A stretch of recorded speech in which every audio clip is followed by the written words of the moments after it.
Bueno, la verdad que es un puente hermoso hacer el puente entre Manuel y vos, porque justamente ir de todo de todo lo que uno tiene que empezar a pensar y a ver que realmente hay gente que está haciendo camino. O sea, porque vos sos una de esas personas que está traccionando este nuevo modo de ver la moda. Así que nos alegra muchísimo que estés acá. Jorge Moragues contactó con vos para hace rato me venía diciendo, tenemos que tener a Milagro en estas charlas, así que te agradezco muchísimo que te hayas sumado. Hoy vamos a escuchar, a ver, sí, Nobel Chat. Un gracias gigante de parte de todos. Transmitile, Andre, Nobel Chat. Manuel, gracias de todos los que estuvieron. Gente que te conoce, comparto la experiencia, dice Beatriz. Un placer, Manuel, Martín Suárez. Gracias, Manuel, Paola. Laura, un placer, excelente como siempre, muchas gracias. Gracias, Manuel. Macarena Bueno, un montón. Vos no ves el chat, pero en el chat está explotado. Está explotado todo lo que te están agradeciendo.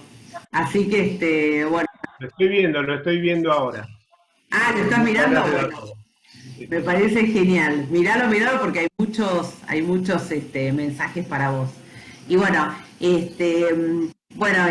Milagro, yo, digamos, en los flyers nosotros fuimos poniendo todo este trabajo que vos hacés con respecto al fieltro. Es muy interesante que nos cuesten tu experiencia. Vos sabés que tenemos preparado un PowerPoint. Pero bueno, mientras tanto, si querés vos empezá, mientras yo lo voy buscando, donde vamos a mostrar un poco los productos que vos hacés. Pero nada, contanos cómo empezaste, digamos, cómo se te ocurrió trabajar con el fieltro y todo. Bueno, primero que nada, hola a todos, muy interesante lo que pude escuchar de Manuel. Muchas gracias a Jorge. No sé si me estás escuchando. Se escucha perfecto, yo te escucho perfecto. ¿Cómo comencé? Comencé trabajando con descarte textil en un momento que me había quedado sin trabajo. Escuché hace rato que hablaban de las políticas públicas. Dentro de esas políticas públicas había una que se llamaba MICA, que le abrió las puertas a mucha gente del interior que no tenía posibilidades. Recuerdo cuando se hizo el Premica en Tucumán, que fue la primera vez que yo me animé como a mostrar lo que hacía, porque sinceramente trabajaba con el descarte textil que yo había traído de Buenos Aires. Esto que decían hace rato de las distancias, yo no conocía Buenos Aires, fui a pasear a Buenos Aires y me sorprendí con toda la basura que se tiraba cuando hice un recorrido así, y comencé a juntar ese descarte porque para mí no era basura, era materia prima. Eh, y cuando estuve en el Premica, que se me dio la oportunidad de mostrar eso que hacía, un curador me dijo que tenía que comenzar a pensar en nuevas materialidades, porque en algún momento el descarte se me iba a terminar. Y para mí los micas en general fueron re interesantes, me hicieron ver el mundo de otra manera. Agradezco muchísimo a Germán Lang y a una gran amiga que tengo que se llama Florencia Califano, que eran como que los que me traccionaban y me decían, bueno, esto podés hacer, esto me parece que no va. Eh, Eso me comencé a buscar esa nueva materialidad y de repente me vi eh, amasando lana, comprando en el mercado de Tilcara. Eh, ¿Querés que ¿Cómo? ponga el PowerPoint? Así ven los productos o empezás a contar el proceso de cómo lo haces. No, cuento el proceso y después Vos me decís. mostramos las imágenes.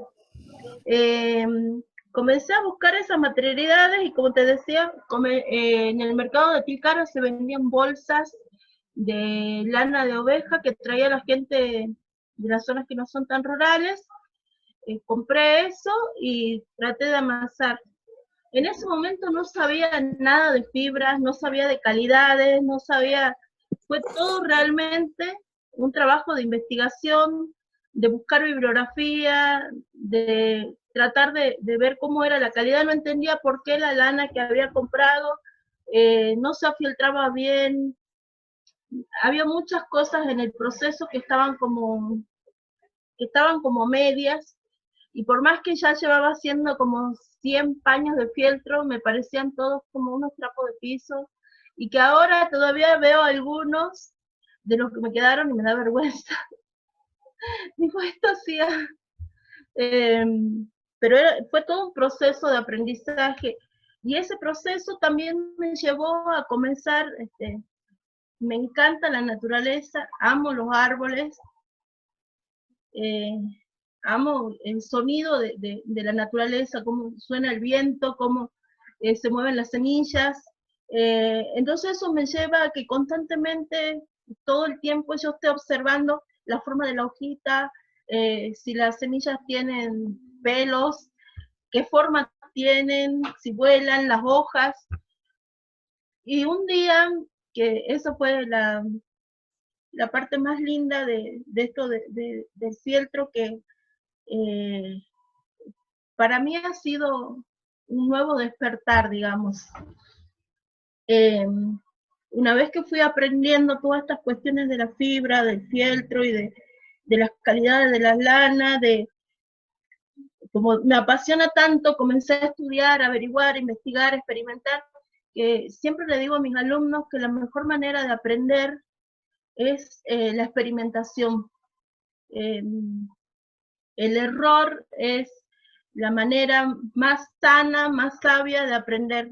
Yo estoy convencida de que cuando uno está aprendiendo, el error no existe. Y como vivimos en esta vida aprendiendo, es como nos equivocamos, pero es otra manera más de aprender.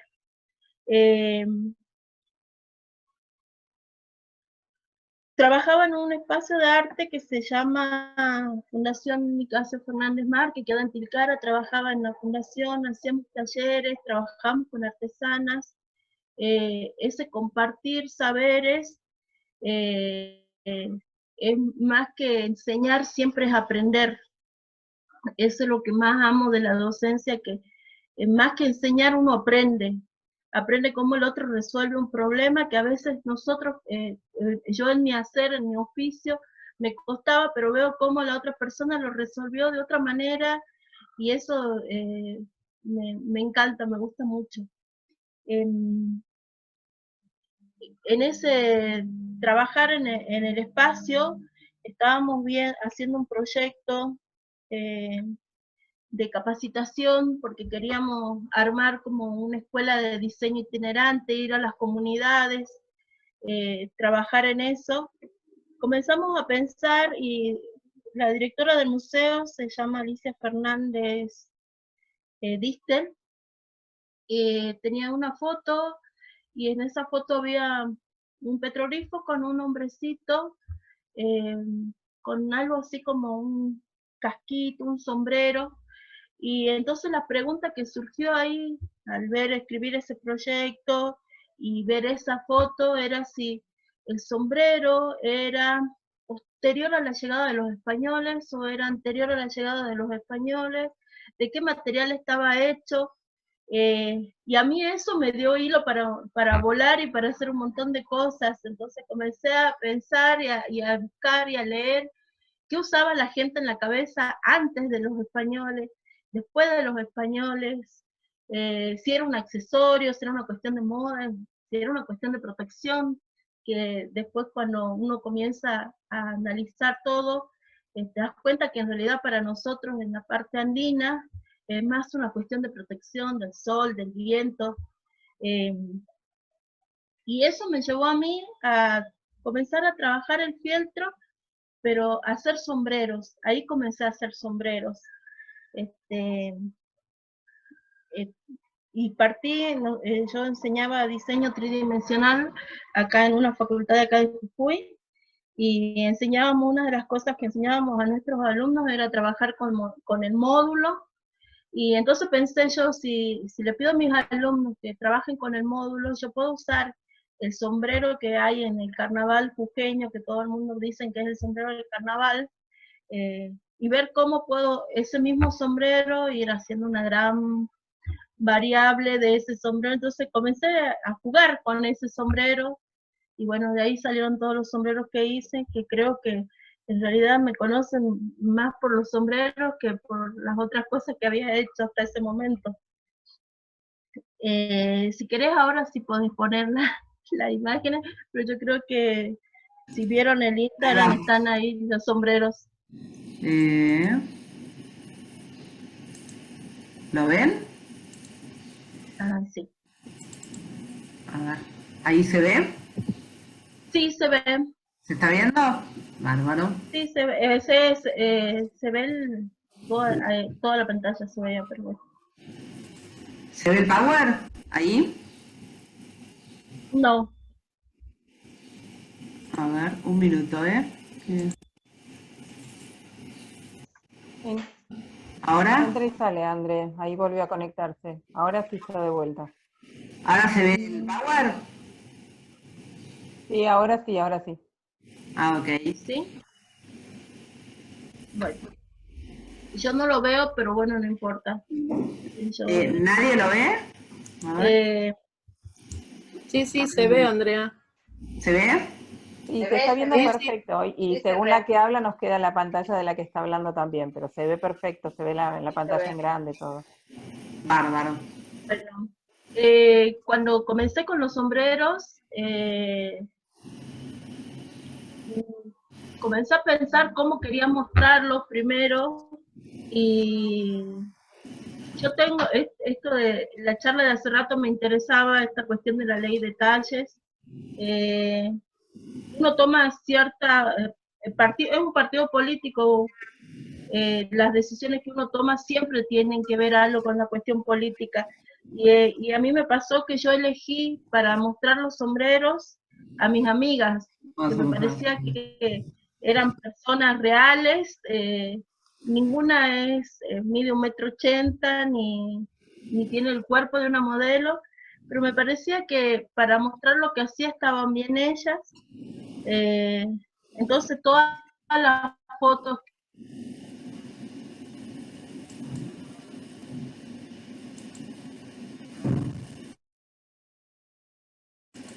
No la escucho. ¿La escuchan? No. No, se la se perdió escucha. el No, audio se de ve que Mili. De Mili. no, se tiene que haber desconectado porque desapareció directamente. Ahí está, ahí está. Ahí está. Ahí sí lo veo.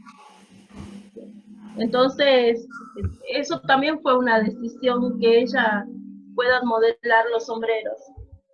En un momento hay gente que me dijo que no era el ideal para una campaña de moda, que tampoco entendía que era mucho de campaña de moda, incluso ahora no lo entiendo porque no creo que yo haga moda. Creo que lo que hago es un oficio que me apasiona, que respeto mucho a la gente que sabe, que trabajo mucho en las comunidades, y cuando voy a las comunidades hay gente que sabe hacer fieltro, pero lo sabe hacer de otra manera, con otras materialidades quizás, pero aprendo mucho y respeto eso. Entonces, no sé, me gusta eso, que esas fotos que puse de los sombreros me gustan mucho. En ese momento trabajé con lana de humahuaca, que hacía todo el proceso, la compraba así de la esquila, la lavaba, la tenía que abrir o sacardar con unas cardinas, hacía el proceso de teñido. Y con respecto al teñido, se habla de los teñidos que son sustentables, que yo estoy convencida, cada día me convenzo más de que por más de que uno quiera ser lo más sustentable posible. El teñido que involucra el color siempre deja un residuo, que puede ser más o menos amigable con el ambiente, pero siempre deja un teñido, y a veces puede ser muy amigable con el ambiente, pero no es amigable con el ser humano. Los mordientes que usamos a veces, sin ir más lejos, cuando hacemos hervir grandes cantidades de eucalipto para teñir, el vinagre, el eucalipto, en un momento llegan a ser tóxicos. Eso demora muchos días en irse del ambiente en el que estamos teñiendo. Entonces, por eso se recomienda cuando uno da los talleres o trabaja hacerlo al aire libre, porque para el ambiente quizás no es, pero para nosotros, para nuestros pulmones sobre todo, sí llega a ser nocivo.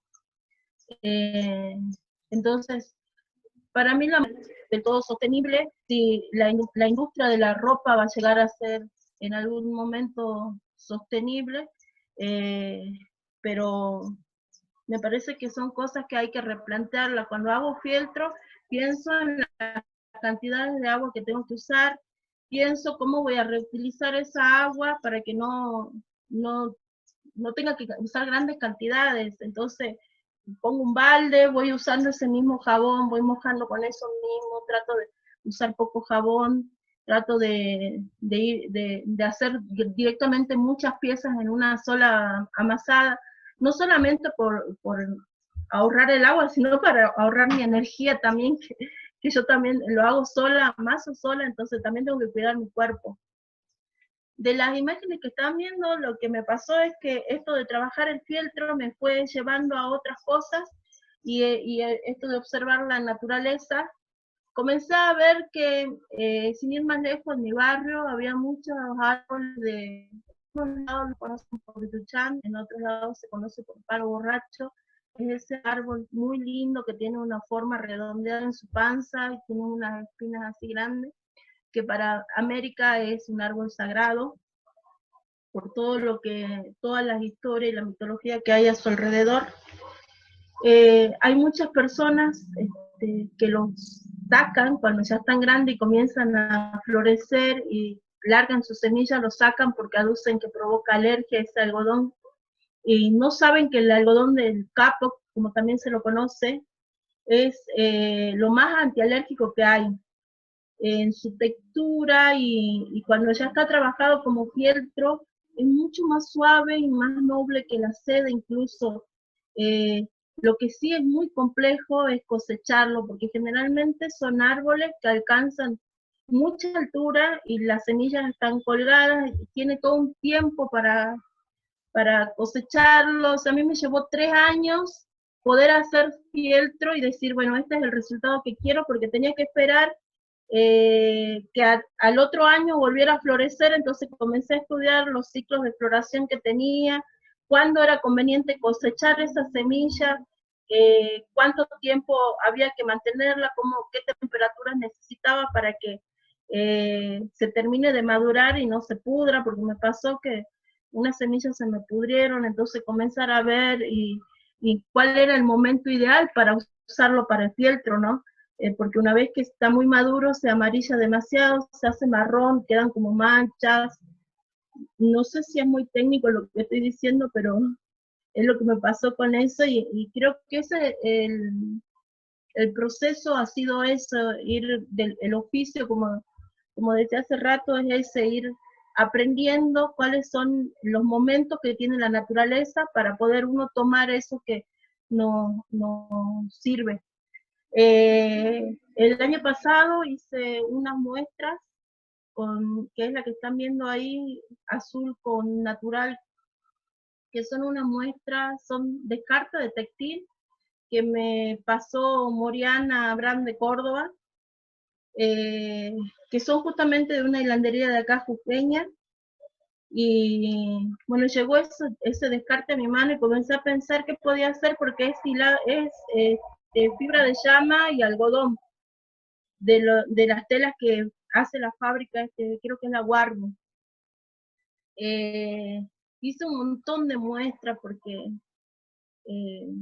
más que producir prenda, hay momentos en los que le dedico mucho tiempo, muchos meses, a hacer los muestrarios para saber después cómo contrae, si destiñe ese textil. Y lo que más he descubierto que me gusta es trabajar con la fibra en crudo, porque entonces no hay riesgo de contaminación alguno, puedo regular el gasto del agua, entonces ahí siento que sí, realmente llega a ser sustentable ese producto, digamos. No hay un daño al ambiente. Y trabajar con el descarte siempre me parece así como un desafío. Lo que más amo de este oficio es eso, ir probando, ir experimentando. Es como, me gusta sentir que estoy jugando, o sea, estoy aprendiendo y estoy jugando. Si se fijan en la foto de la izquierda, para mí, no sé, eso que brilla en ese textil es el yuchán, es el palo borracho, es la fibra de capo.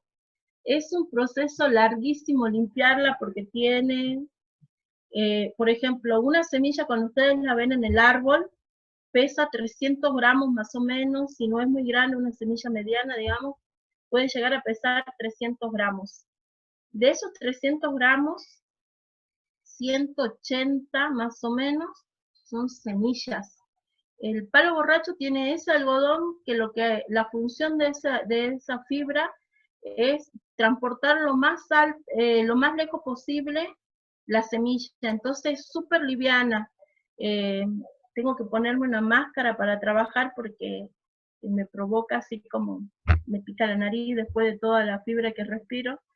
Pero es muy lindo, me recuerda al maíz cuando está recién cosechada, se parece al maíz blanco, y a medida que se va secando la humedad que tiene la semilla, se va convirtiendo en esos copos hermosos de algodón. Una vez que yo he sacado de esos 300 gramos, increíblemente solo queda entre 50 y 75 gramos de fibra. O sea, que imagínense la cantidad de semillas que uno tiene que cosechar para sacar 100 gramos de fibra. Incluso a veces, me parece que estoy haciendo mal las cuentas, es 20 gramos de fibra, porque son 180 de semillas, más la cáscara que pesan 100 gramos, y el resto que queda es fibra, entonces son 10 gramos, entre 5 y 10 gramos. Si la semilla es bien grande, puedo sacar 25 gramos de fibra limpia. Y lo que fue haciendo es experimentar, viendo si la fibra es muy cortita, es difícil para hilar. Sé que en Catamarca una señora pudo hilarla, pero es muy cortita, muy difícil de hilar, y es bien volátil, es mucho más liviana que el algodón, mucho, mucho más liviana, y la desventaja que tiene es que es muy combustible. Se quema con mucha facilidad. Cuando comencé a trabajar con estas semillas, comencé a investigar qué había pasado en la Argentina, porque nosotros tenemos muchos árboles, es una planta nativa, y una chica me escribió y me dijo que iba a ver si me podía conseguir el libro. Después busqué en el archivo de la Nación para saber si era real o no. En un momento de la historia argentina, en el gobierno de Perón, se intentó hacer una plantación de capo para recolectar la fibra y hacer botes y ropa para el ejército, porque es térmica también. Y por su liviandad se pretendía hacer botes, usar la fibra para los botes. Pero después justo surge la poliamida, todas las fibras sintéticas, y eran mucho más económicas y más rápida de conseguir que el capo, entonces se descarta ese proyecto. Pero es re interesante. El año pasado, justamente con Jorge, compartimos un taller que se dio en el INTI, que lo dio Mariana Chabot, y ella venía y trabajaba en una fábrica justamente donde se usa el capo, y había plantaciones, y le preguntaba yo cuáles eran los porcentajes de mezcla, porque sola la fibra no se puede usar para la indumentaria, es difícil de hilar al ser tan corta, es una fibra hueca, tan suave, no tiene escamas como la fibra de la oveja, que nosotros podemos amasarla y se va uniendo. Esta no, entonces yo hice muchos experimentos, 100% capo, y fui aumentándole lana, fui aumentándole seda, mezclándola con distintas fibras para ver cuál era la mejor manera de trabajarla y cuál era la que mejor resultados daba. Yo venía usando algodón, venía haciendo fieltron 1, usando gasa de algodón y lana para que sea un textil finito y que fuera fresco. Y la verdad que el palo borracho, yuchán o capox, me dio mejores resultados que el algodón en ese sentido, digamos. En esto de observar la naturaleza y esta cuarentena que nos cambió la vida a todos, bueno, yo estoy trabajando en Tucumán, y como iba a ser abuela también, de paso le muestro a todos que tengo que usar babero, me vine a Jujuy de nuevo y bueno, comencé a seguir mirando qué es lo que hay acá, qué es lo que yo tengo acá para trabajar, qué es lo que me queda más cerca, y descubrí, no sé si todos conocen, al álamo. El álamo es un árbol muy noble, muy lindo, generalmente se lo usa como cortaviento, se lo usa en las plantaciones, se pone todo, yo conocía el álamo en Tilcara, hay muchos, y se lo siembra, se lo planta para cortar el viento y que la cosecha crezca bien.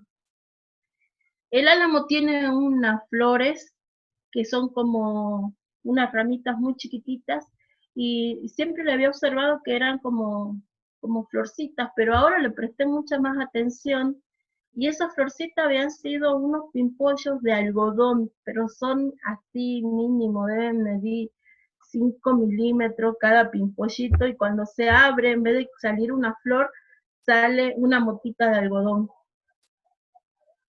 Me pareció tan maravilloso que comencé a ir a mirarlo y arranqué una de esas florcitas, o sea, una ramita, para comenzar a ver cómo hacía el proceso, cuánto tiempo demoraba en abrirse. Es como, a veces tengo un amigo que siempre se ríe y me dice, ¿vos estás en jardín o estás trabajando? Porque pareciera que estás en el nivel inicial. Y es que eso es lo que más me gusta de mi trabajo, el observar, estudiar cómo crece la florcita, cómo sale la fibra, cómo se va a abrir, cómo se ve cuando se abre. La cuestión es que junté como 20 gramos, que fueron muchísimas florcitas.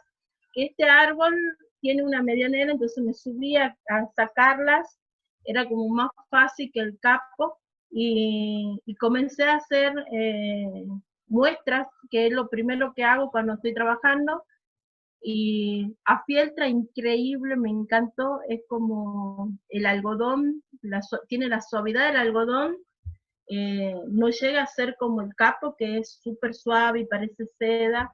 Este tiene la suavidad del algodón, al tacto es como una remera de algodón, pero me pasa lo mismo que con el capo, o sea, solo no se puede afieltrar, necesita sí o sí otra fibra, que puede ser seda o puede ser lana, que para mí la lana es lo más noble que hay.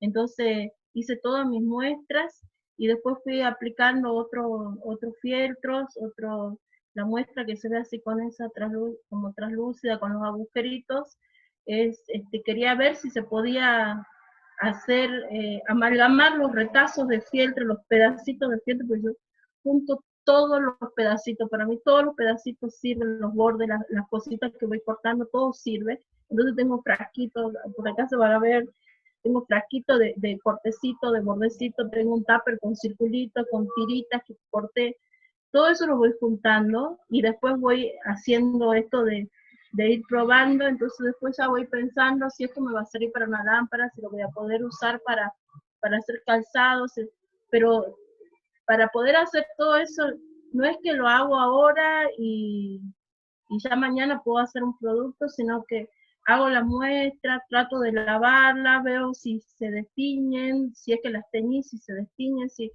esa fibra va a recibir el tinte, si cuando yo la haga fricción, cuánto va a contraer esa fibra, si se va a salir cuando yo comience a usarla, si genera pelusa, entonces la raspo. O sea, eso me lleva muchísimo, muchísimo tiempo.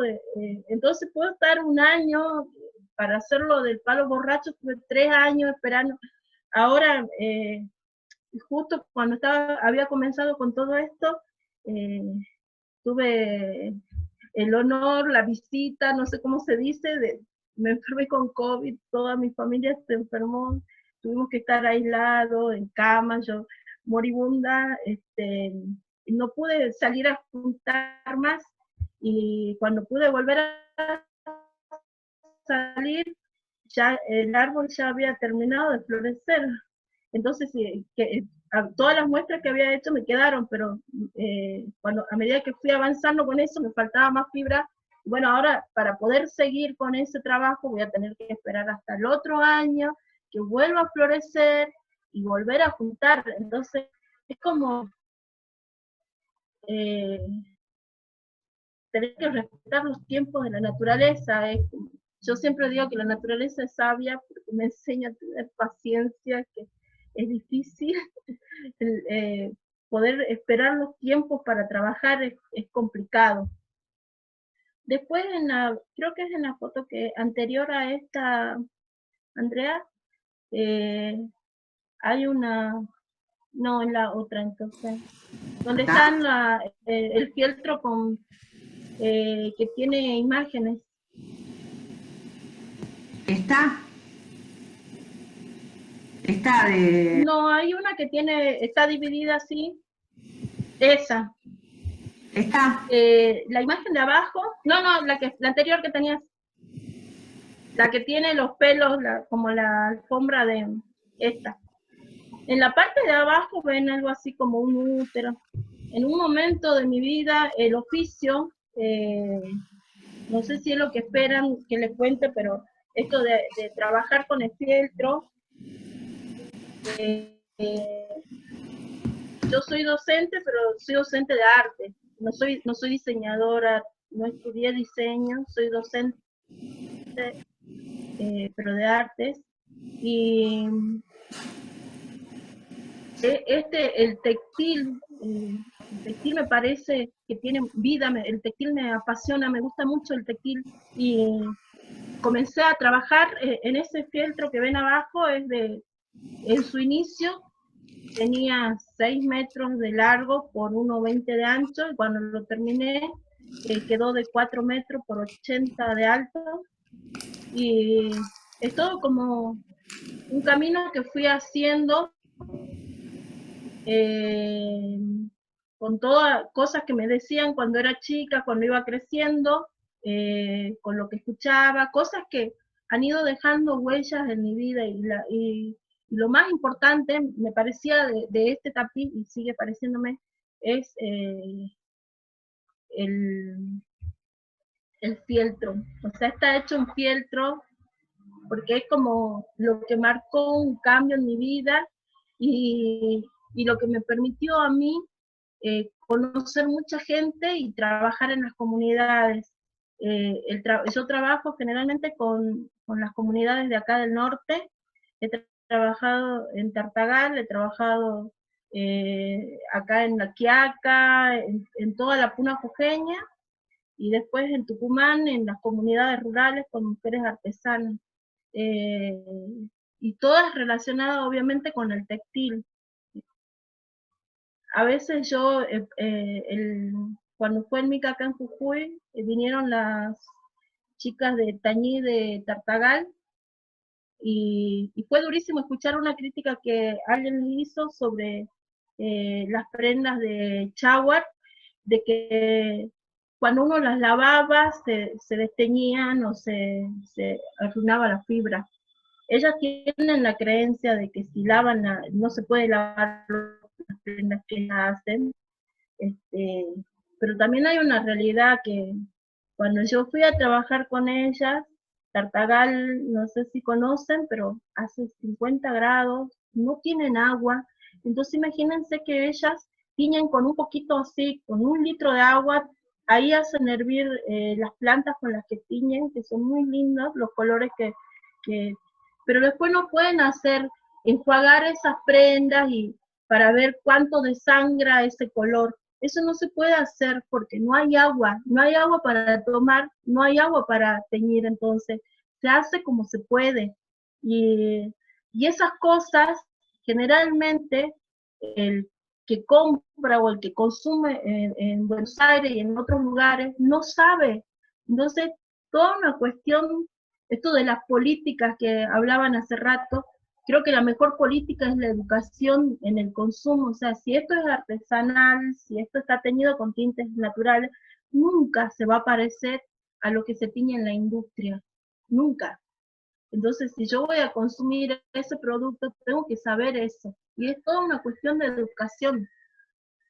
Para mí, las políticas deberían estar orientadas a la educación, la revalorización del oficio y del trabajo que se hace sobre todo en las comunidades, sobre todo las mujeres. Me parece que eso es súper fundamental. Sí, estoy viendo ahí que alguien dice que la industria busca parecerse a lo artesanal, y es real, pero también es real que hay gente que quiere consumir la artesanía, pero busca consumir una artesanía que parezca industrial y eso es imposible. Eso es muy difícil, no se puede hacer. Lo mismo pasa o pasaba yo trabajo con una comunidad de Niruya, con unas mujeres que se llaman, con el grupo de Mujeres Esperanzas, y a quienes las amo porque me enseñaron un montón, pero más allá de lo textil aprendí un montón con ella de los aspectos al oficio y de todas esas cosas. Nosotros teníamos que lavar la lana en el río, o sea, ellas tienen que esquilar y se lavaba en el río, en un río que cuando crece mucho y es peligroso y que en el invierno trae muy poquita agua, entonces no había lugar donde lavar y había que bajar al río a lavar la fibra. Se lavaba en el río, entonces era secar en las piedras y ahora dentro de todo ellas tienen un salón, cuando vayan, se pueda viajar y quieran recorrer, pueden ir a Iruya y buscarla. Tienen un hermoso salón, tienen tienen un lavadero que son unos piletones que les construyeron para que laven la fibra, tienen una cocina para teñir, tienen un techo para juntarse a trabajar, tienen un hermoso taller montado, y gracias también a esas políticas públicas y al acompañamiento de instituciones como INTA, que está ahí, Agricultura Familiar, INTA, son importantes, sobre todo en estos lugares donde la población es rural. Yo lo que escuchaba hace rato era, ustedes hablaban con Manuel de toda esta parte industrial. Yo me muevo en la parte artesanal donde está el oficio y donde las cosas nos cuestan tanto o más que ustedes porque la gente no tiene esa comodidad que se tiene en la ciudad. Antes trabajábamos, nos reuníamos en la vereda, ahora ya gracias a INTA y a un programa que era de Nación, se presentó el proyecto, se bajaron los fondos, se construyó un salón, y ellas, yo a veces reniego con los programas de Nación o con los proyectos que se hacen porque todo se piensa desde Buenos Aires y para un ámbito urbano. Los tiempos en los pueblos, los tiempos en las comunidades, los tiempos acá en Jujuy, sin ir más lejos, son muy distintos a los tiempos de Buenos Aires.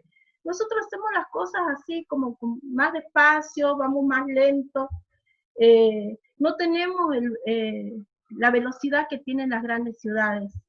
Y eso se reduce muchísimo más cuando nosotros salimos del ámbito urbano, cuando uno tiene que ir a Cangrejillo, a Yavi.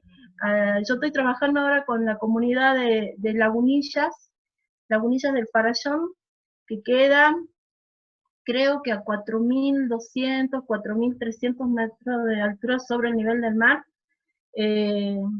donde están ahora ubicadas las mineras y todas estas cuestiones. Las mujeres ahí tienen fibra de llama. Entonces pensar en qué es lo que ellas pueden hacer en su comunidad con esto. Y son muchas cosas que hay que pensar, porque ellas, imagínense que en el invierno tienen temperaturas de 15 grados bajo cero, no pueden estar trabajando con agua en el invierno. Entonces pensar también las épocas donde se va a producir, cómo se va a copiar la fibra, dónde van a trabajar, porque generalmente las mujeres que se reúnen a trabajar en la puna o en las zonas rurales no tienen un espacio para trabajar.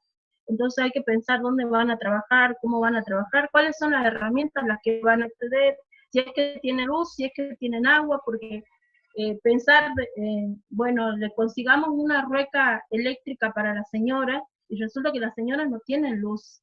Entonces pensar en las herramientas que les pueden servir, es todo un aprendizaje del oficio para mí, para ellos también. O sea, ese compartir es un aprendizaje constante. Yo no sé si hablé de otras cosas que no debía hablar. Está perfecto. ¿Querés que deje de compartir? Así te hacen preguntas y todo. Sí, puedes dejar de compartir. Porque bueno, acá hay bastante. Bueno, si fuiste leyendo yo no lo podía leer. No, yo tampoco, ahora lo leo. Pero, a ver, ahí Fabiola dice, aquí vienen a buscar el suéter de lana, quieren que sea muy artesanal, pero luego que sea suave, que la lana no pique, que no tenga rastros vegetales, que el hilado sea finito y parejo.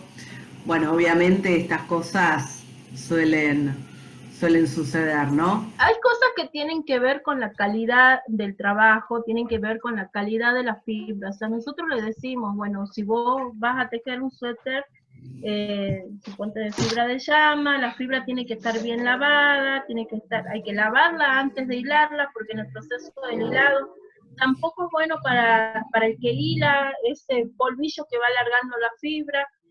Las manos se lastiman porque es una, hay mucha espinita, muchas piedritas, entonces al ir hilando eso, la mano también se lastima. Hay mucha gente que ha dejado de hilar la vicuña por eso, porque acá tienen la creencia, yo no sé científicamente si será real, de que los que hilan vicuña se quedan ciegos. Eso me lo dicen a mí en las comunidades donde yo voy. No sé qué tan real, qué tan científico puede ser el dicho de la señora, porque también hay muchas cosas que pasan en las comunidades y con esta cuestión de los oficios, y es que a veces los jóvenes cuando ven que la mamá, el papá, si son artesanos, trabajan, no les alcanza para vivir, porque el trabajo que se hace no es valorado por la parte urbana, digamos, por el consumidor. Entonces lo que se le paga es poco, y pasa no solamente en el mundo del textil, pasa en el mundo de la cerámica, pasa en la parte de la talabartería, aquellos que hacen cuero, pasan en todo el mundo artesanal pasa eso. Entonces los jóvenes se van de los pueblos, se van despoblando, y cuando se salta una generación, el oficio se va perdiendo, porque los oficios, aún en esta década, en este siglo,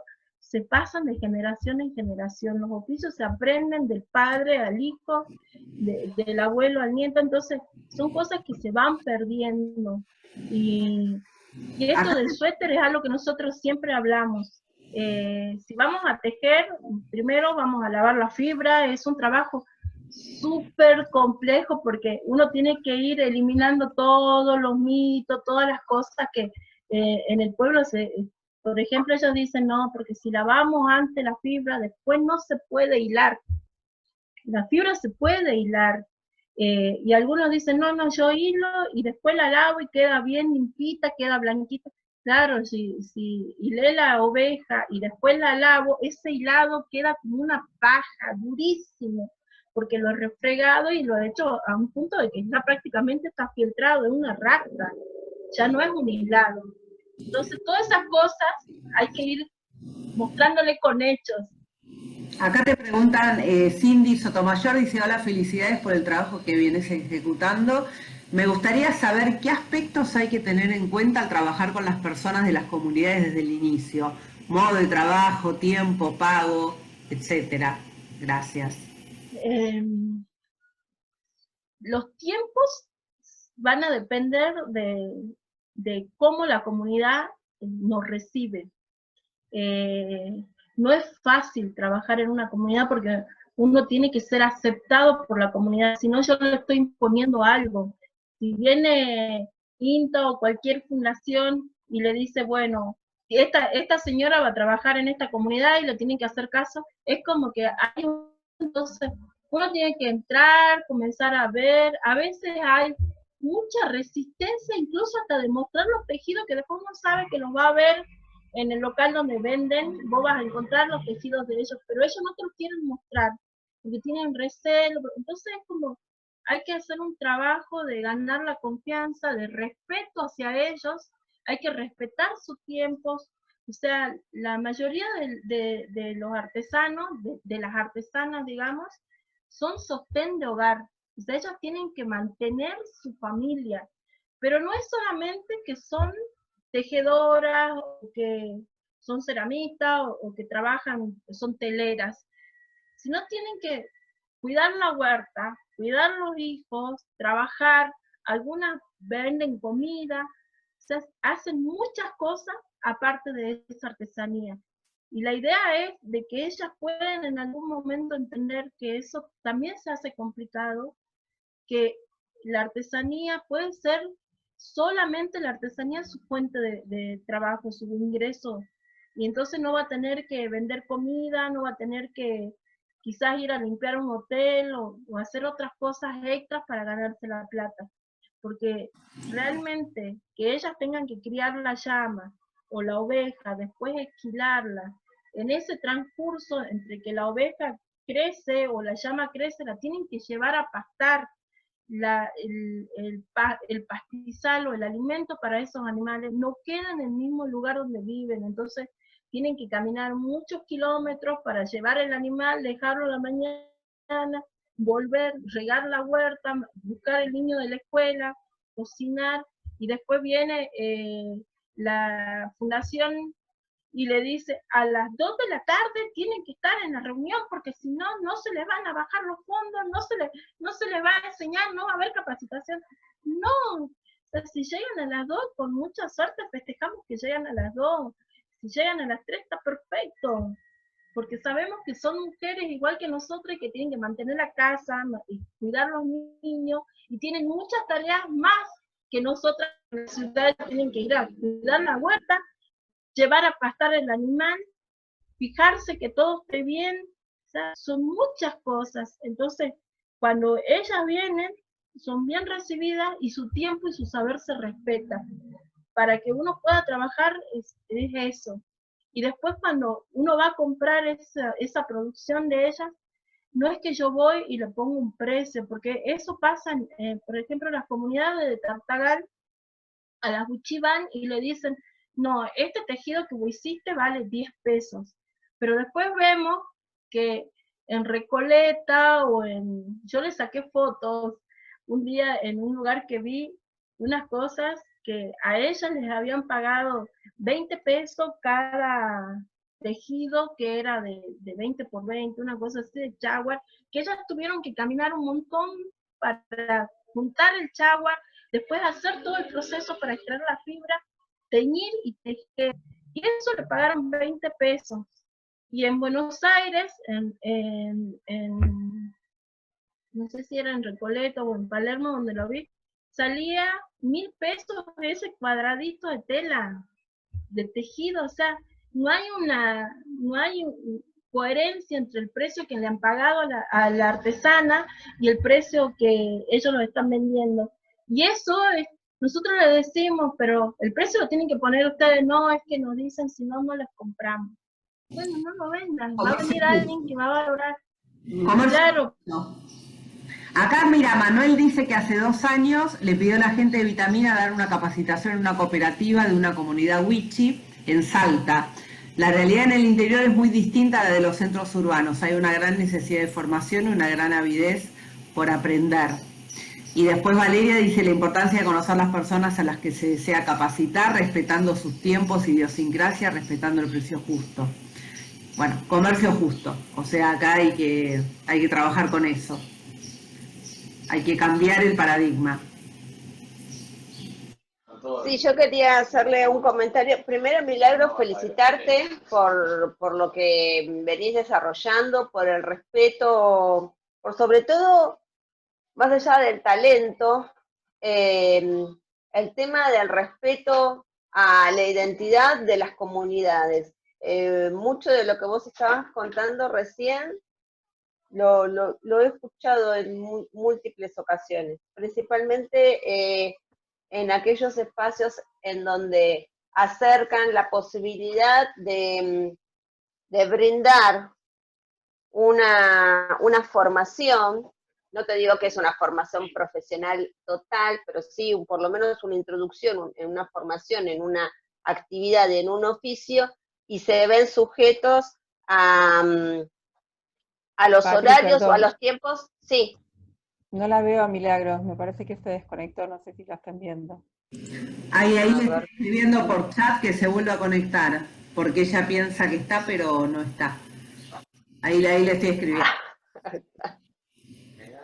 Me di cuenta, digo, no, la vi desaparecer y no la veo en ningún lado, por eso. No, y yo porque tengo como 2, 3 pantallas, entonces no sé en qué parte estaba. Y dice que se está reiniciando. Ahí se le tildó la... bueno.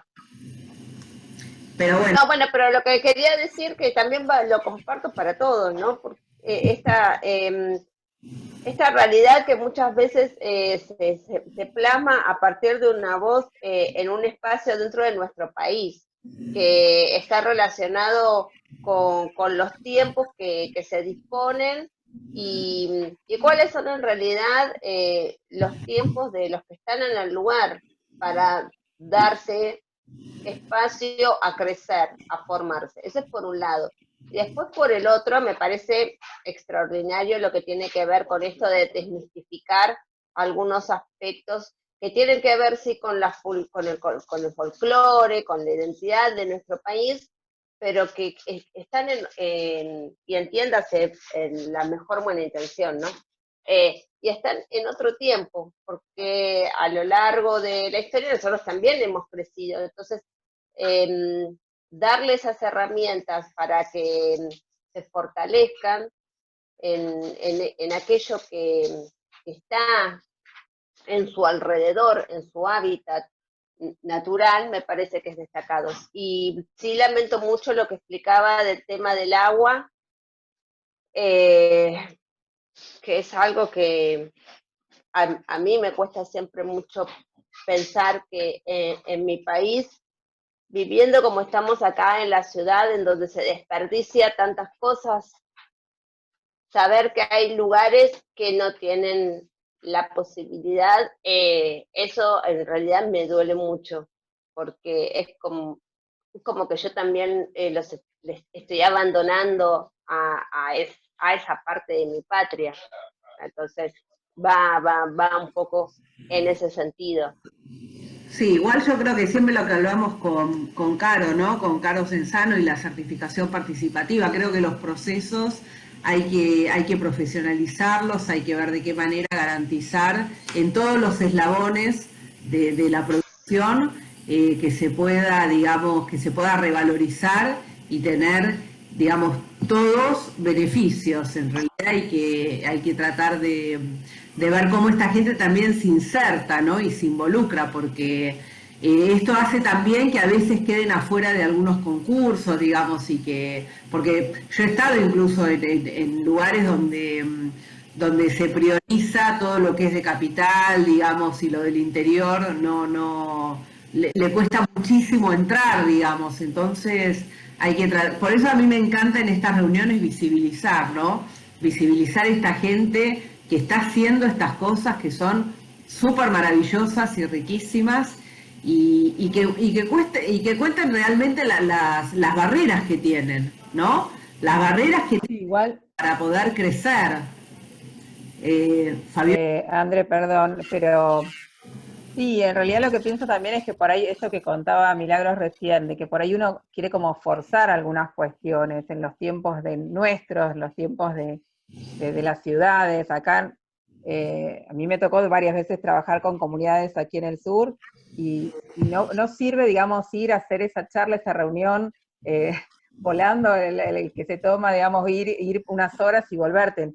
A nosotros cuando mejor nos funciona es cuando vamos y nos instalamos allá, nos quedamos, yo me he quedado a vivir con ellos así una semana capaz, duermo en el internado, en la escuela, como con ellos, comparto con ellos todo el día, porque si no uno como que tampoco entendés la forma de vida.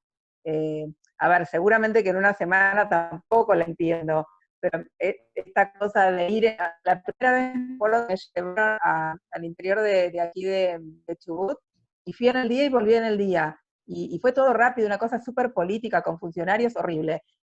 Cuando entendí cómo era el proceso, dije, no, yo acá es quedarse, es entender, que ellos te cuenten, compartir, intercambiar mucho. O sea, concuerdo con lo que dice Manuel ahí en el chat, de que es cierto que tienen mucha avidez por aprender, pero también es digamos, hay como que respetarles todo ese tiempo, ir, conocer la técnica. A mí, digamos, mis primeros trabajos aquí en el sur fueron justamente esto, vinculando artesanos con diseñadores, y tratar de ser como la mediadora, porque pasaba esto que decíamos antes, el diseñador creía que ya se las sabía todas, y el artesano que él ya sabía su técnica, y costaba mucho al principio, digamos, esta relación.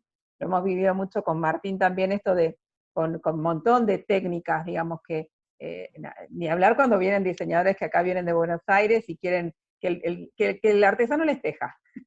No importa, es mano de obra. Y yo digo, no, nada más lejos, que el artesano no es mano de obra, no lo puedes tratar como si fuera un taller de confección, los tiempos son otros, las cantidades de esto, venir y pedirle, haceme 50 fajas. Y yo digo, no, eso acá no existe.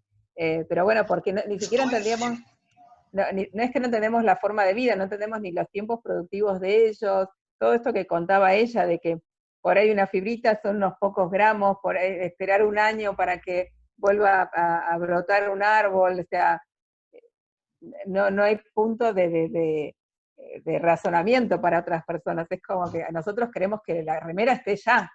¿Cuántos minutos te lleva? Digamos, por eso recién la relación entre una charla y otra, y son caminos que conviven, pero que son totalmente distintos, y es muy difícil hacer el cambio de chip para muchas personas, ¿no? Entender que esto es totalmente distinto, ¿no? Desde la obtención de la materia prima, acá pasa, nosotros conviven los artesanos que tejen con el top, que es por eso hacía el comentario recién de los pullovers, el top, que es fibra de lana lavada, industrializada, y el artesano, como contaba el otro día Rosana, que hila a partir del vellón, de la esquila artesanal.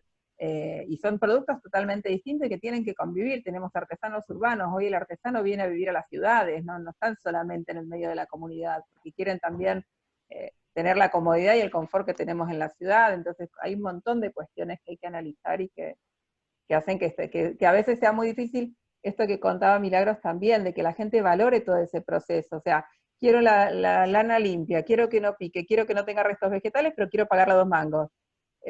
No, tiene horas de lavado, horas de proceso, horas de diseño, de un montón de cuestiones, digamos, que en general la gente no lo entiende. Por eso, digamos, por eso nada, cuesta tanto esto que decía última hora, lo del comercio justo, ¿no? Sí, no se valora el proceso artesanal. Me tocó conocer una comunidad que vive en Islas Canarias y utilizan fieltro para protección en agricultura como aislante, y realizan sombreros para verano para aislar el calor del cuerpo. ¿Ha experimentado desde estos parámetros, Milagros? ¿Podés volverme a leer la pregunta, por favor? Sí, me tocó conocer a una comunidad que vive en Islas Canarias y utilizan fieltro para protección de agricultura. como aislante. Realizan sombreros para verano para aislar el calor del cuerpo. ¿Ha experimentado desde estos parámetros? Sí, el fieltro sirve, lo más lindo que tiene el fieltro es que es un material súper noble. Yo siempre digo que el límite lo pone la cabeza, no el material. Hay unas cosas unas telas que se usan para hacer jardines verticales que son de fieltro, un fieltro industrial, pero sirve. Lo que tiene es que a veces con la humedad se degrada muy rápido, pero sí es un buen aislante. Y para el cuerpo también hay países donde el fieltro se ha desarrollado que se hacen remeras que parecen de algodón, o sea, la fibra está tan bien trabajada, tan bien estudiada, tiene una tecnología tan distinta que la lana parece que fuera algodón, todo el tratamiento que le hacen, y uno puede usar hasta ropa interior de lana. Y el fieltro, más vale que, siempre me dicen, cualquier día vas a hacer un calzón de lana, de fieltro, sería ideal, pero todavía no he conseguido que sea bien flexible, bien elástico. Pero sí es lo que dice Martín, que es un aislante natural. Bien, bien, buenísimo. No sé si alguien quiere hacerte una pregunta. Le puede hacer. No, se me había tildado la máquina. Sí, suele suceder. Pero bueno, la verdad interesantísimo, Milagros, todo tu caminar en esto y cómo se va uniendo con todas estas cosas que también pasan en otros lados, ¿no? Como que está Fabiola de Patagonia, digamos.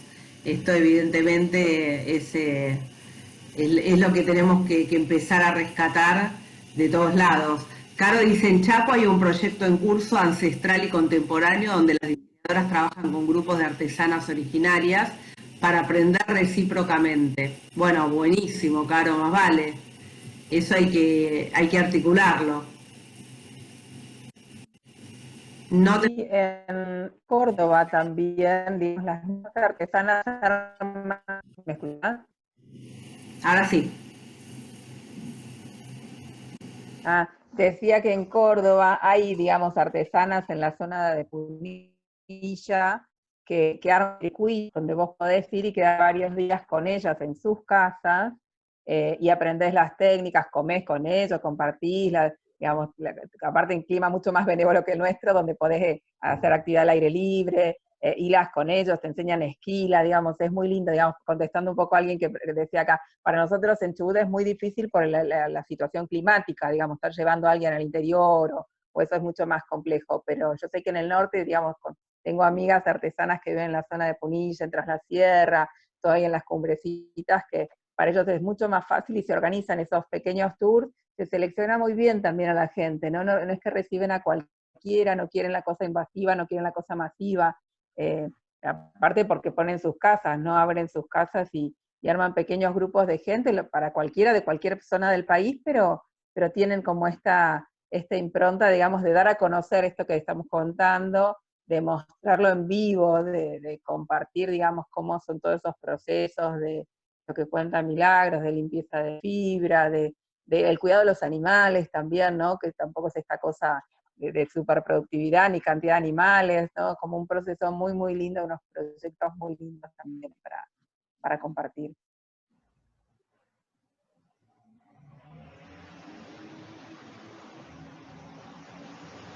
Mili, no se escucha el micrófono. ¿Me escucha ahí? Ahí sí, ahí sí. Lo que decía es que generalmente en las comunidades, todas las comunidades lo que tienen es un respeto por su tierra, por la naturaleza. Hay muchas comunidades que de la llegada del turista, no solamente en Córdoba y en Catamarca, acá sé que acá en el norte también hay una comunidad que te permite llegar y compartir con ellos, te enseñan el oficio, todo. Eso es bueno. También es bueno que en general el turismo respete el la tierra y el lugar que está visitando.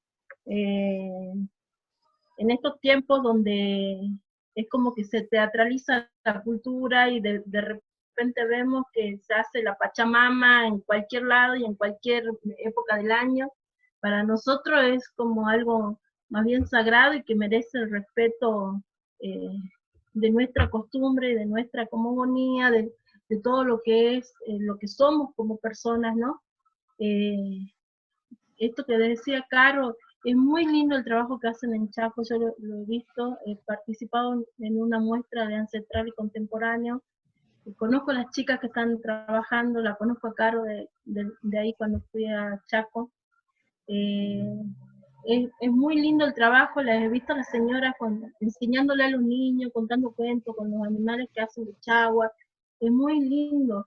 Esos tipos de proyectos estaría bueno que se puedan llevar a cabo en todas las comunidades, porque no es solamente el rescate del hacer del oficio, sino también el rescate de los saberes, de los mitos, de las historias.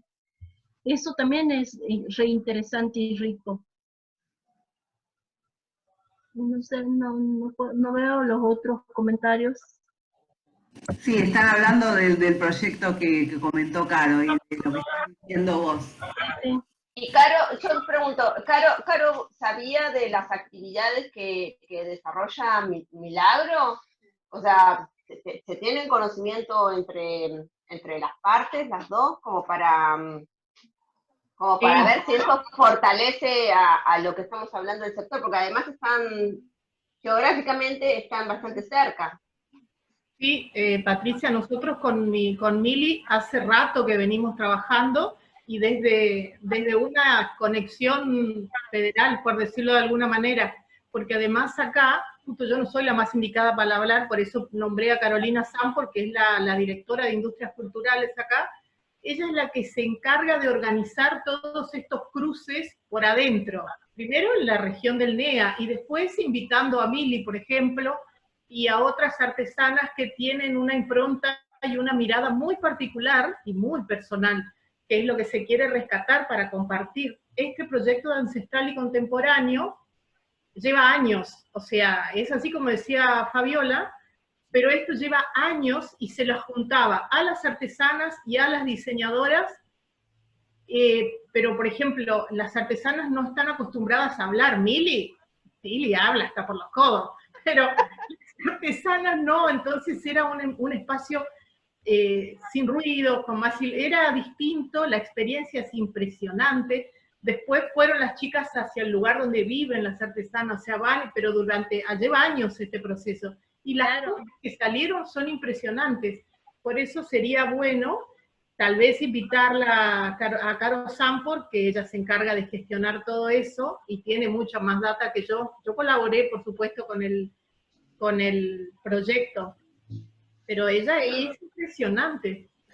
La invitamos, la Una invitamos. pregunta para Mili, porque el contexto en este momento, por lo menos aquí en Buenos Aires, ¿no? Me gustaría que me cuentes cómo es allí.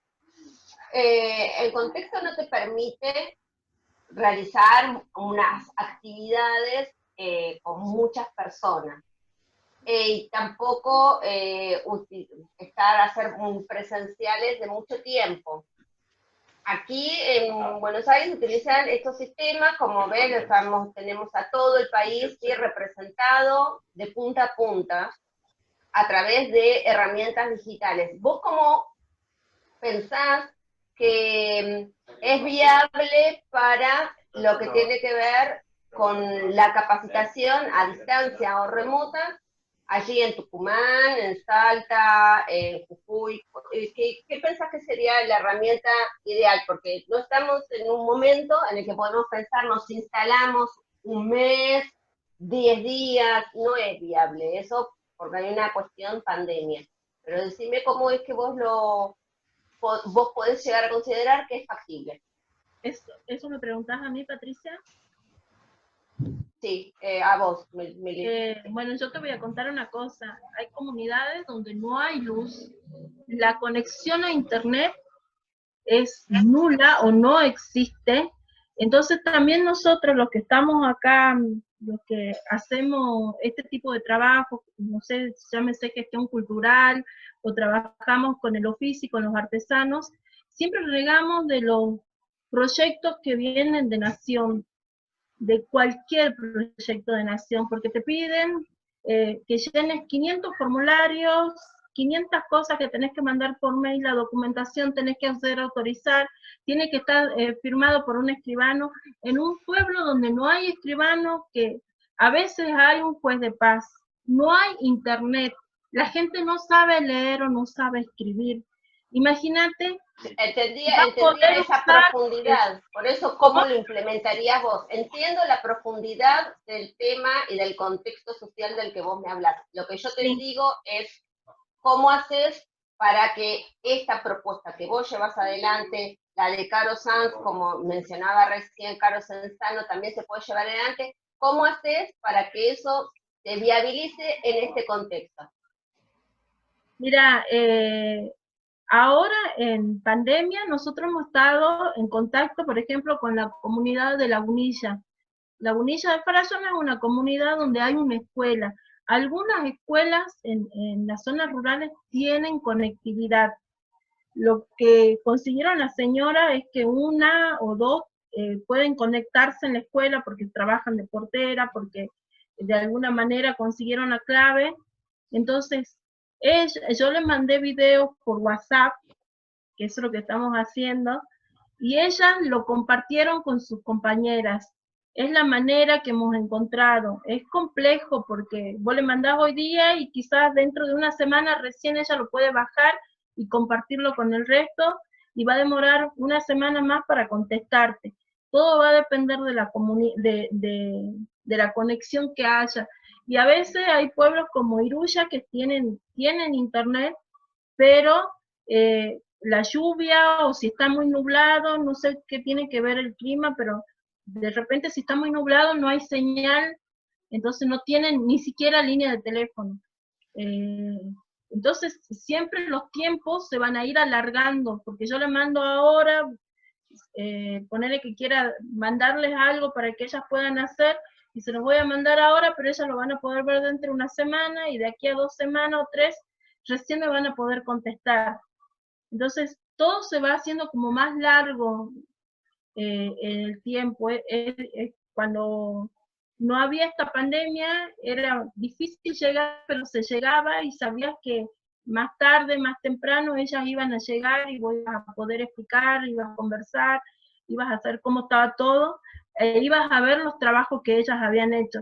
Pero ahora ellas mandaron la otra vez unas fotos para que yo les vea, porque con la fundación, con la comunidad de Lagunilla estamos trabajando con la fundación de AGA, que es Asociación del Gato Andino, y ellas producen y la idea es que puedan vender todo eso que están haciendo. Entonces algunas cosas se venden en una feria en Florida, en Disney, digamos, otras se están mandando a Chile, a una tienda que ellos pudieron abrir en Chile. Entonces todo eso tiene que pasar a un control de calidad, y ellas mandan las fotos para que veamos si tienen que corregir, qué es lo que tienen que hacer, y demora eso para llegarnos a nosotros, porque tiene que tener conectividad, y a veces también yo les mando las correcciones y demora hasta que ellas les llega, hasta que corrigen y vuelve eso, se hace como mucho tiempo. No sé si eso responde. Sí, por eso Transparente. claro que es en territorio. Transparente. Y Fabiola también, presencial y en territorio cuando el clima lo permite. Tenemos trabajado en la oficina en Chubut con 15 o 20 grados bajo cero. Exactamente. Y acá lo que nos pasa es que, por ejemplo, nosotros decíamos, bueno, ahora que ya se puede circular, ir un día, que tampoco es fácil llegar, son 12 horas hasta la comunidad de viaje, y el camino no es asfalto. Me imagino que Fabiola y la gente que trabaja en las zonas rurales sabe cómo es complejo. Decíamos nosotras, bueno, podríamos tratar de ir Pero también tenemos que ver, si comienzan las lluvias, los ríos de acá, de la Quebrada y Puna, crecen mucho, entonces ya no se puede pasar, quedan aislados los pueblos. Entonces, todo es como que todo va a tener un tiempo, es como la naturaleza, todo tiene un tiempo distinto y hay que tener paciencia y hay que poder esperar. Obvio, no, por eso no se puede hacer un proyecto cultural desde un escritorio digamos, Hay que en la conocer roca, el digamos, territorio, en el ministerio, hacer digamos, un proyecto sin conocer el territorio, sin conocer la idiosincrasia, sin conocer quién es el objetivo, es una locura, es una locura, que hay que conocer territorio y hay que adaptar el proyecto a la gente que va a desarrollarlo, o sea, y ese es otro error que tenemos también, ¿no? De hacer los proyectos desde un escribano Andrés, y decirle, mandame un escribano. ¿De dónde? O sea, acá es muy común que nos pidan por ahí, ¿por qué no vas y le preguntaste? Dicen, o ¿por qué no vas y completás el formulario con ellos? Y yo le digo, porque capaz que me queda 400 kilómetros, o sea, no es que voy, y por camino de ripio, y todo, y tenés que ir con un vehículo especial, y sí, pero es re común eso, que te digan, pero andá a preguntarle, anda, como que estuviera en la esquina, en la otra oficina, no sé, esas cosas, desde Buenos Aires nos pasa un montón. Te reís, pero en realidad es medio vergonzoso, ¿no? Porque como que están tan fuera de contexto a veces que queda todo como incoherente totalmente, o sea, los tiempos, esto que dice Milagros es tal cual. Acá muchas veces es el chiste interno en nuestro pueblo, te comunicas por radio y pedirle, creo que esto yo lo conté en alguna reunión, o sea, le avisás al del pueblo a través del mensaje de la radio que vas a ir tal día, el chiste típico es que deje la tranquera abierta, acá es como cosas, no te digo que es cotidiano para todos, pero si vos tenés que ir a trabajar al interior es así, no todos tienen olvídate un celular, no tienen señal, o esto que decía por Milagros, bueno, capaz que los días nublados porque no, la pantalla solar no le funciona, y es la única forma, la única electricidad que van a tener, si es que tienen pantalla solar, obviamente. Pero sí, digamos, hay que tener muy claro el contexto. A mí me pasó que tenía que trabajar acá hay una comunidad que se llama Cangrejillos. No hay transporte a Cangrejillo, entonces tenía que ir hasta un cierto lugar de la ruta y esperar que alguien me vaya a buscar o me esperen, y ellos no sabían a qué hora yo llegaba porque en ese pueblo no hay señal, entonces era estar en la ruta esperando a veces 3 horas para poder llegar al pueblo. Y después también cuando me sacaban, o sea, depender de la voluntad de la gente, de alguien que tiene la camioneta, si está la camioneta de la comisión municipal que te pueda ir a buscar, si es que ellos también tienen ganas de hacerlo, porque a veces tienen otras cosas, porque hoy día no quiero participar, entonces es complejo, todo es complejo. Es muy lindo trabajar así con las comunidades, es increíble, me imagino que a Fabiola le debe pasar a Caro y le debe pasar a todos los que trabajan en las comunidades. Es muy lindo llegar y el cariño con el que te recibe la gente, eso, las 3 horas que esperaste en la ruta, cuando estaba haciendo frío, cuando llovía, eso se paga con ese abrazo que te dan cuando te dicen, ¡ay, ya llegó! O cuando vienen y o sea, eso paga todo, pero es complejo, no es como que te piden un proyecto y que a los 3 meses vos tenés que hacer la evaluación, cuando vos en 3 meses llegaste a la comunidad hace 3 meses, pero recién ahora alguien ha comenzado a mostrarte cómo teje en la rueca, cómo hila en la rueca o su tejido, recién ahora te lo han comenzado a mostrar. Entonces, es difícil que yo hasta ahora, en esos 3 meses, haya realizado el proyecto y ya tenga que evaluar y ya tenga que dar los resultados. ¿En qué momento? Si me lleva 12 horas llegar al pueblo y a veces dependés, yo agradezco mucho que la mayoría de las veces que he trabajado con INTA y algunas fundaciones que han puesto el vehículo o se han movido, han llegado a un arreglo con alguna organización del gobierno para que nos permitan acceder en los vehículos, por ejemplo, Bosques y Parques va a la Quebrada y Puna, entonces, ¿qué día va la camioneta? Entonces ese día podemos viajar porque la camioneta va a subir. Y después bajaremos en el colectivo, en el tráfico que bajan los maestros, ya se verán cómo bajamos, pero llegar es el tema. Y entonces, depende siempre de alguien para hacer ese trabajo. Lo único bueno es que es gratificante cuando llegas. Claro, bueno, pero la logística, toda la logística para que esto sea posible, también es un elemento importante y que hay que tener en cuenta. Porque obviamente que influye en el resultado de lo que se va a lograr, digamos, ¿no? O sea, no es un tema menor la logística, la infraestructura, o sea, el no tener luz, el no poder llegar, bueno, esas son las cosas que a veces en un proyecto no las lees, Te falla todo, te cuenta. falla todo el proyecto, o no contemplás los costos, André, los viáticos para llevar gente, un colectivo que pasa una vez a la semana, no, te puede fallar totalmente el proyecto si no contemplás eso, digamos, distancias, personas, transportes adecuados, y después, bueno, lo mismo que decíamos recién, los tiempos de ir y quedarte, no sirve pasar un día de viático. No, Es pero como fíjate ridículo. que a mí a veces para exportar me ha pasado lo mismo. Yo hay lugares que no me servía ir a una feria, quedarme 5 días y volverme a Argentina, porque no conocía absolutamente nada del lugar de destino. Entonces, quizá en la segunda o la tercera vez, quedándome hasta un mes, para que ellos me reconozcan como propia del lugar, porque no te aceptan, te dicen, yo no te voy a comprar porque no te conozco, y vos podés venir ahora y venir más. Entonces hay que quedarse y usar la idiosincrasia de los lugares para poder hacer, digamos, negocios a continuidad. O sea, es la única manera, conocer realmente por qué te van a comprar y por qué no te van a comprar. Y eso pasa en absolutamente todos los modelos que tienen valor.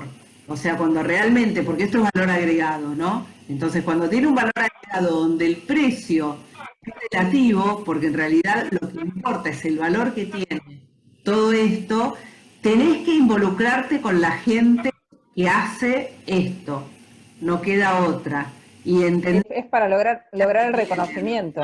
Territorio. exactamente. Es lograr el reconocimiento. Lo mismo que decía Milagros, llevado a lo que vos decís, lo traslado a lo que hablábamos con el tema de los carnavales. Es para todo. Yo creo que esto es en cualquier producto y en cualquier tipo de producción también, ¿no? Lograr que el otro entienda el proceso, que reconozca, no sé, llevado a lo que hablaba recién Manuel, la diferencia del que une bien las rayas en una chomba, digamos, entender el valor que tiene eso, el tiempo que le dedicaste, pero bueno, por ahí también es eso, hay que después entender bien a dónde apuntar el producto, ¿no? Dónde ubicarlo, dónde posicionarlo. Pero porque yo creo que los cambios de paradigma que hoy vienen, que se dan en la producción y que se van a seguir dando, tienen que ver con que el valor está en este tipo de producciones. O sea, se acabó, digamos, lo que era la revolución industrial de antes, o sea, esto de despacho, de serie, de todo lo mismo.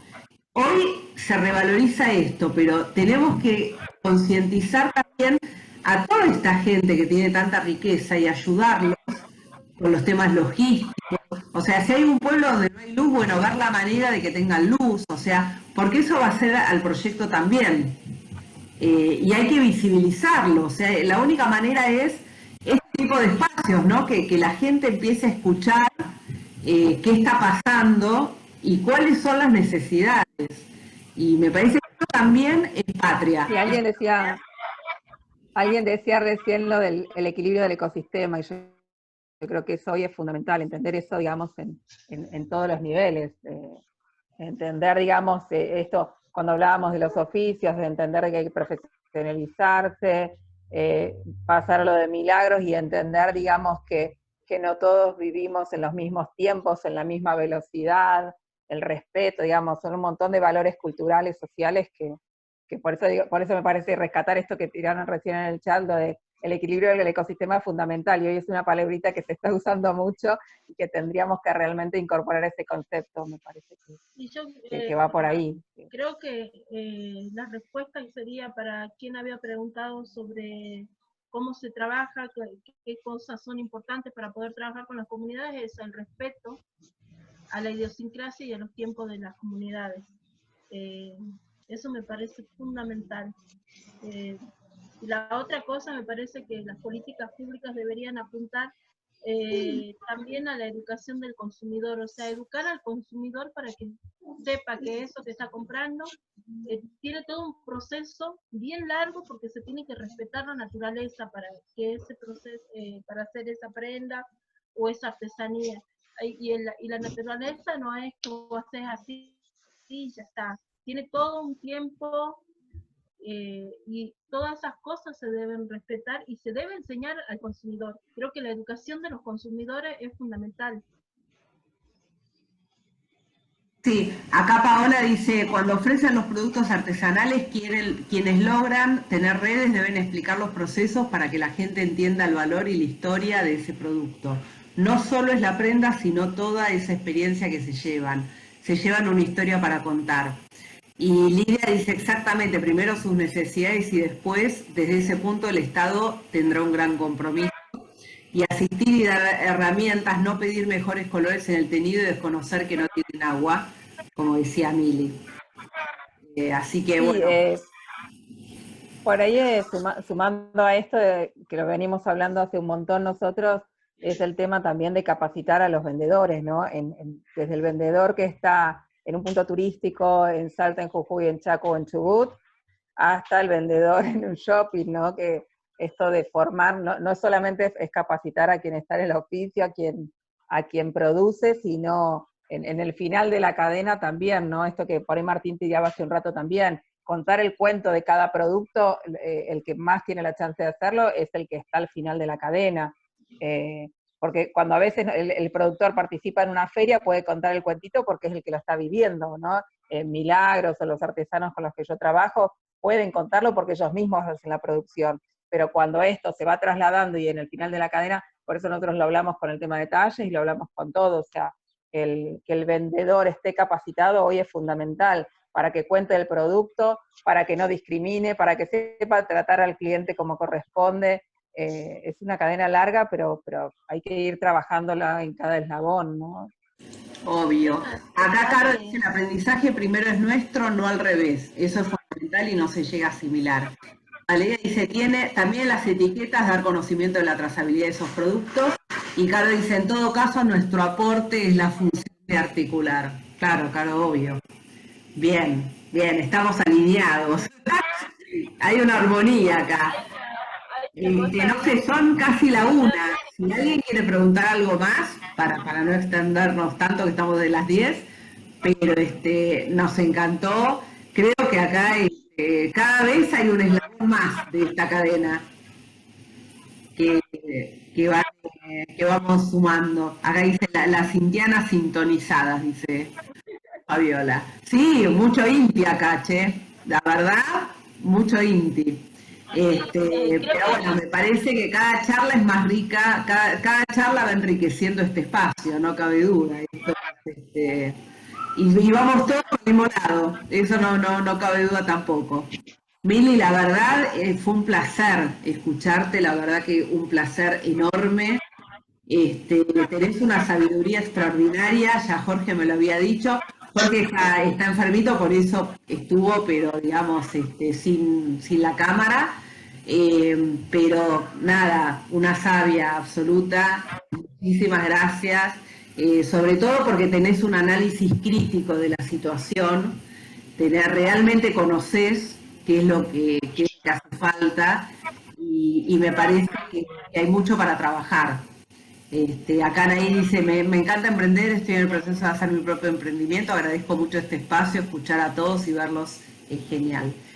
Bueno, la verdad que un placer, Mili. No sé si vos querés decir algo más como para final, pero ya estamos ahí. No, yo primero que nada quiero dar las gracias a todos los que están conectados, todos los que están conectados. Espero no aburrirlos, yo siempre me pongo muy nerviosa, no sé si hablo poco, si hablo mucho, pero Caro decía que hablaba mucho. Espero que lo que les dije haya sido coherente. y que les haya podido contagiar un poquito esta pasión que yo siento por el textil y por el oficio, por ese hacer. Y bueno, después gracias a vos, gracias a Jorge, gracias a Germán Lang, que quizás tiene algo que ver con todo esto que uno va haciendo de lo federal, y la conozco a Caro, conozco Chaco en parte por todos estos micas en los que estaba Germán. Bueno, muchas gracias, solamente eso, y espero que no se hayan aburrido. Buenísimo, buenísimo. Vamos a seguir trabajando en esto no se queda acá. Vamos a tratar de darle mucha visibilidad y escala, digamos, esto hay que trabajarlo y hay que ver de qué manera podemos hacerlo crecer.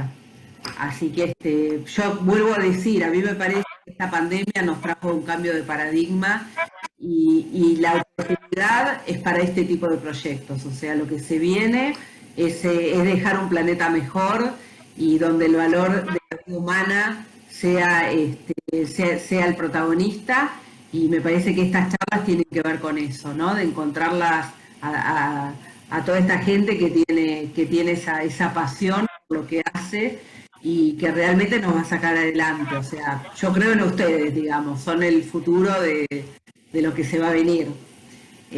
Así que muchísimas gracias a todas las personas también que participan, porque lo hacemos entre todos. Patricia, obviamente, por el apoyo incondicional de la Cámara Argentina de la Moda, que siempre está. Así que siempre está, viste, la Cámara Argentina de la Moda Infantil, que siempre está conmigo. Así que nada, lo hacemos entre todos y muchísimas gracias a todos por estar. Y bueno, como le decía el otro día a Fabiola, es como que cada reunión nos escala un poco más y hay que mantener la vara alta. Así que no sé con qué nos vendremos el sábado que viene, pero vamos a tratar de seguir con este nivel, ¿sí? Así que muchísimas gracias. Nos vemos el sábado que viene. Chao. Chao, chicos, que tengan lindos días. Igualmente. Un gusto Gracias, mirarlo. muchas gracias.